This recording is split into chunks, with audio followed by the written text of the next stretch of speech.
నమస్తే, welcome to Leo. మనతో ఉన్నారు సీనియర్ జర్నలిస్ట్ హేమసుందర్ గారు. సార్ నమస్తే. నమస్తే అండి. సార్, బిగ్ బాస్ అంటేనే ఒక కన్ను ఆ ఇంటి పైన వేయండి అని చెప్పి నాగార్జున గారు చెప్తూ వస్తుంటారు. వాస్తవానికి తెలుగు బిగ్ బాసే అన్నిటికన్నా ఎక్కువ టీఆర్పీ రేటింగ్ తెచ్చుకున్న సంగతి తెలిసిందే. అయితే ఇప్పటిదాకా ఒక లెక్క, ఇక్కడి నుంచి ఒక లెక్క అంటూ ఎవరైతే దువ్వాడ సీను చెప్పినట్టుగా దివ్యల మాధురి కాస్త దువ్వాడ మాధురి కింద మారిపోయిందని కూడా ఇప్పుడే కన్ఫర్మ్ చేశారు.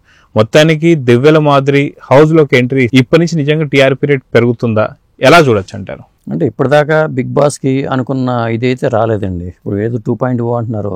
మరి 2.0లో మరి ఏం చేస్తారో తెలియదు కానీ వైల్డ్ కార్డు ఎంట్రీ కింద దివ్యల మాదిరి హౌస్లోకి వెళ్ళటం కానీ, ఆ ఇంట్రో వీడియోలో ఆవిడ మాట్లాడడం మాటలు కానీ చూసుకుంటే కాస్త మసాలా అయితే దట్టిస్తున్నట్టుగా అనిపిస్తుంది. ఎందుకంటే ఆవిడ వ్యక్తిగత జీవితమే ఒక పెద్ద సినిమా స్టోరీ లాగా ఉంది. మరి ఆ సినిమా స్టోరీని ఆవిడ హౌస్లోకి రావటమే, మరి ముందే హౌస్లోకి వచ్చి ఉంటే బాగుండేదేమో.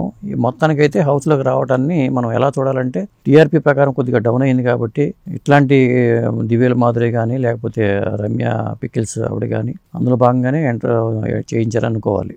వాస్తవానికి చెప్పుకోవాలంటే దివ్యల మాధురి అనగానే అటు పొలిటికల్ గాను అటు ఒక ఆర్టిస్ట్ గా ఏదైతే రీల్స్ చేస్తూ ఒక సోషల్ మీడియా ఆర్టిస్ట్ గాను మనం చూస్తూ వస్తున్నాం. సో ఎందుకని దివ్యల మాధురిని సెలెక్ట్ చేశారు అంటే, రెండు తెలుగు రాష్ట్రాలకు సంబంధించి కొంత పరిచయం ఉన్నటువంటి ముఖం అని చెప్పి తీసుకున్నారా, లేదా తను డాన్సర్ అని చెప్పి తీసుకున్నారా, లేదా తను పొలిటీషియన్ గా కూడా తను చేశారు, సో పొలిటీషియన్ గా అని చెప్పి చేశారా, అంటే ఏ విధంగా తీసుకున్నారంటే ఏం చెప్తారు? అంటే వార్తల్లో వ్యక్తిగా తీసుకున్నారు. సాధారణంగా బిగ్ బాస్లోకి వచ్చేవాళ్ళందరూ వార్తల్లో వ్యక్తులే ఎవరు వచ్చినా కానీ. ఇప్పుడు ఆవిడ చెప్తుంది, నేను జీవితంలో అక్కడికి వచ్చి ఇంట్రో వీడియోలు చెప్పింది, నేను చాలా నరకం చూశాను జీవితంలో అని. అప్పుడు నాకు సోషల్ మీడియాలో అంతకిత వల్ల నరకం చూశాను, ఇప్పుడు సోషల్ మీడియాలోనే కొద్దిగా నాకు అది బాధ కలిగిస్తుంది. ఈ సోషల్ మీడియా కూడా నాకు నరకం చూపిస్తుంది. నేను 80% పాజిటివిటీ సంపాదించుకున్నాను, 20% నెగిటివిటీ ఇంకా ఉందని ఆవిడ ఎట్లా నిర్ణయించిందో తెలియట్లా. దీనికి ఓటింగ్ పెట్టారో లేదో తెలియదు మనకి. మొత్తానికి 80% పాజిటివిటీ వచ్చిందంట ఆవిడకి. అది సో వాస్తవానికి ఏ రకంగా 80% పాజిటివిటీ వచ్చిందని చెప్తుంది అంటే, వాస్తవానికి ఫ్యామిలీ లేడీస్ ఎవరైతే ఉంటారో వాళ్ళు ఇలాంటి సంబంధాలను ఎంకరేజ్ చేయరు. ఎందుకంటే రేపు పొద్దున ఎంకరేజ్ చేస్తే వాళ్ళ ఇళ్లలో కూడా ఇలాంటి పరిస్థితులు వస్తాయని ఒక భయం. సరే పోనీ యూత్ ఎంకరేజ్ చేస్తున్నారంటే తను అంత పెద్ద యూత్ కూడా కాదు, సో చిన్నపిల్ల కూడా కాదు. సో నిజంగా 80% నిజంగా పాజిటివిటీ ఉందా లేదా అంటే ఏం చెప్తారు? అంటే ఒకటండి, ఇక్కడ బయట ప్రపంచంలో సింగిల్స్, ఇప్పుడు దువ్వాడ శ్రీనివాసు సింగిల్, దివ్యల మాధురి సింగిల్, ఆ సింగిల్స్ మింగిల్ అయ్యారు. ఇక్కడ అదే విషయం. ఎందుకంటే అక్కడ ఫ్యామిలీ పరంగా ఇష్యూస్ రావడం కానీ ఇవన్నీ అయిపోయి కొలిక్కి వచ్చేసినాయి, వ్యవహారాలన్నీ కొలిక్కి వచ్చినాయి. ఆ టెన్షన్స్ అప్పుడు అనుభవించింది, ఖచ్చితంగా అనుభవించింది. అప్పుడే వార్తలకు వచ్చారు వాళ్ళు. మొత్తానికి ఇప్పుడు సెటిల్ అయిపోయి ఎవరికి వాళ్ళే చక్కగా బిజినెస్ చేసుకుంటూ ఏదో రకరకాల వ్యాపారాల్లో ఆ ప్రమోషన్స్లో వాళ్ళు సెలబ్రిటీలుగా మారిపోయారు. ఎందుకంటే రాజకీయ నేతలుగా ఉంటే ఒక రకమైన సెలబ్రిటీ హోదా ఉండేది, ఇప్పుడు ఈ రకంగా సెలబ్రిటీ హోదా వచ్చింది. దాంతో అందరి దృష్టిలో ఇప్పుడు మాధురి విషయానికి వచ్చేసరికి ఆవిడ సినిమా తారలాగా ఉండాల్సిన అందమైన వ్యక్తి కూడా కాదు. విధంగా చెప్పాలంటే యావరేజ్ అనుకోవచ్చు. ఈయన కూడా సినిమా స్టార్ లాగా అందగాడు కాదు.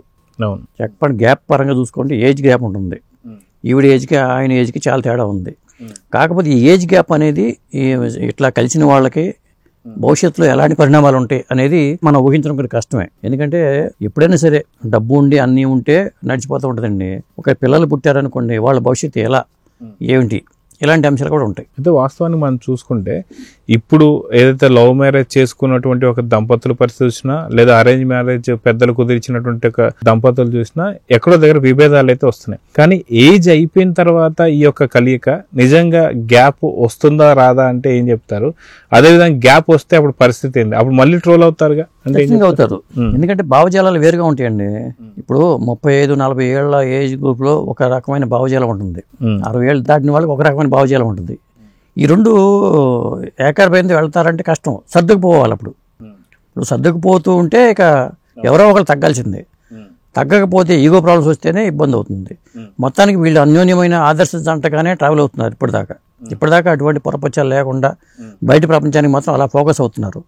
అందుకే 80% పాజిటివిటీ అనే మాట ఆవిడ వాడారేమో నాకు తెలియదు. కానీ మొత్తానికి నెటిజన్లు అయితే ఒక 20% నన్ను ఆడుకుంటున్నారు. అదొక నేను అప్పుడు ఎట్టాగో నా భర్త నరకం చూశాను, నెటిజన్లు నాకు ఇప్పుడు నరకం చూపిస్తున్నారు, ఇంట్లో వాళ్ళు కాకుండా బయట వాళ్ళు నరకం చూపిస్తున్నారనే భావంతో ఆవిడ మాట్లాడింది. అంటే వాస్తవానికి ఇలాంటి సంబంధాలను మీరు ఎంకరేజ్ చేస్తారు? ఎందుకంటే వాస్తవానికి ఇది స్వయంగా పెళ్లి చేసుకున్నటువంటి పరిస్థితి కాదు, ఇద్దరు తమకున్నటువంటి భార్యని భర్తని వదిలిపెట్టి ఇప్పుడు ఈ ఏజ్లో తీసుకొస్తున్నారు కాబట్టి మీరు ఎంకరేజ్ చేస్తారంటే ఏం చెప్తారు? టైం అండి, ఇది కాల ప్రకారం ఏంటంటే మారిపోయింది, వెస్టర్న్ కల్చర్ వచ్చేసింది. ఇలాంటి సింగిల్స్ అందరూ కూడా ఒక వాట్సాప్ గ్రూప్ లాగా పెట్టుకుని ఒక ఏజ్ గ్రూప్ ఆఫ్టర్ 50 ఒక గ్రూపు ఇలా పెట్టుకుని సింగిల్స్ ఉన్న వాళ్ళందరూ కూడా లేడీస్ అంతా ఒక గ్రూప్ పెట్టుకోండి, లేకపోతే ఏదన్నా ఇలా పెట్టుకుంటే కనీసం ఆ ఒంటరితనం పోతుంది అసలు.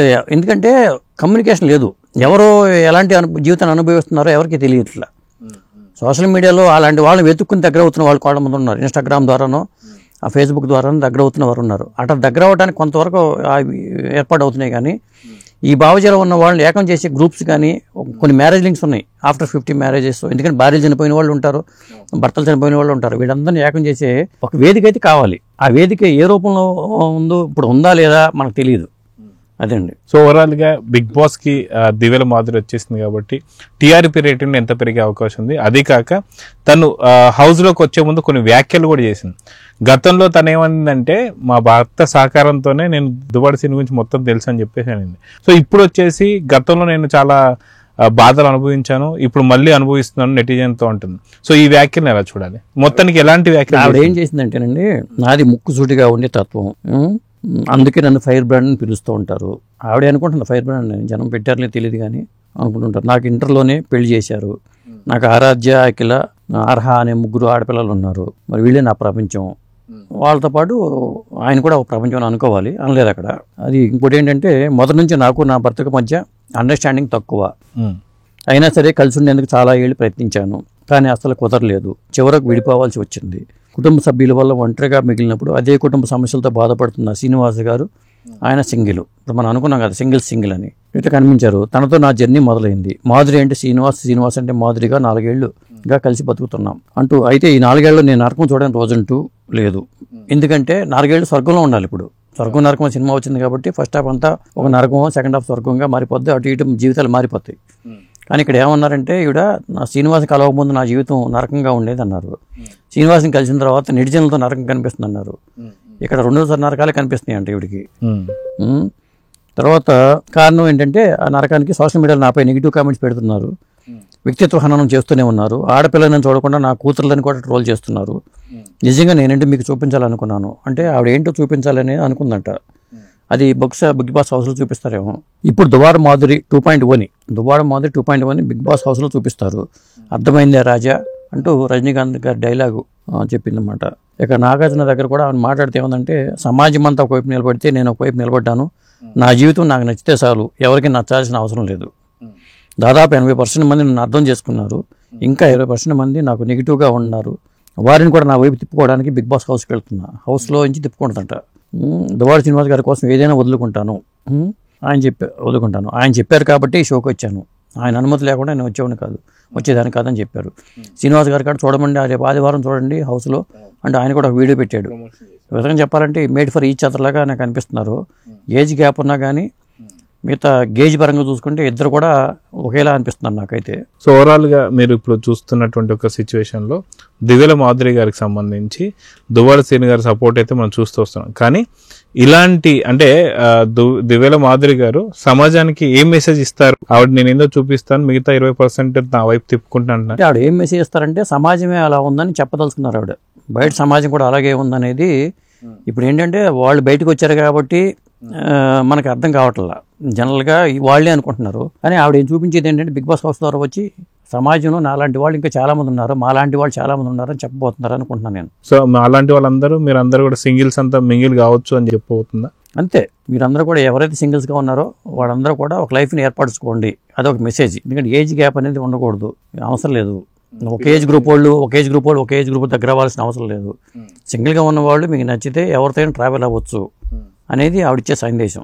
అంటే పిల్లల్ని ఎక్కడ వదిలిపెట్టైనా సరే మీరు అందరూ పిల్లల బాధ్యత, పిల్లలే నా ప్రపంచం అన్నారు కాబట్టి ఆవిడ పిల్లలు. అక్కడ చూసుకుంటే దువ్వాడ సీనుకు సంబంధించి పిల్లలు చాలా ఆరోపణలు చేస్తున్నారు, కానీ కన్న పిల్లల్ని ఆయన పక్క పెట్టి చెప్పేది. ఇప్పుడు పిల్లలు వచ్చేసరికి ఏమవుతుందంటే పిల్లల విషయానికి వచ్చేసరికి తల్లి దగ్గరే ఉంటున్నారు. ఇలాంటి ఇష్యూస్లో పిల్లలు తల్లి దగ్గరే ఉంటున్నారు.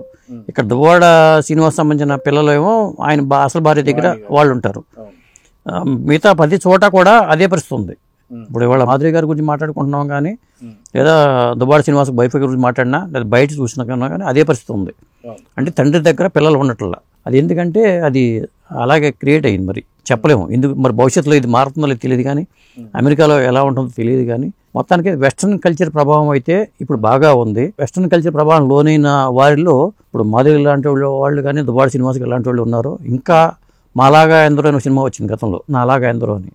ఇప్పుడు వీరిలాగా ఎందరో ఉన్నారు ఈ సమాజంలో. అది వాళ్ళు మనం చెప్పుకోలేము, కానీ జనరల్గా బయటకు తెలియదు. వీళ్ళు సెలబ్రిటీ హోదాలో బయటకు తెలిసినారు కాబట్టి వీళ్ళ గురించి మాట్లాడుతున్నాం, కానీ మనం వీళ్ళని అర్థం చేసుకోవాలి రాజా. సో చూద్దాం సార్, మొత్తానికి ఆ 20% ఎవరైతే ఉన్నారో నెటిజన్లు, వాళ్ళని తన వైపు తిప్పుకోవడానికి ఏం చూపిపోతున్నారు దివ్యల మాధురి, మొత్తానికి ఏం అర్థం చేసుకోబోతున్నారు రాజాలు అనేది చూద్దాం. మరి నమస్తే. నమస్తే.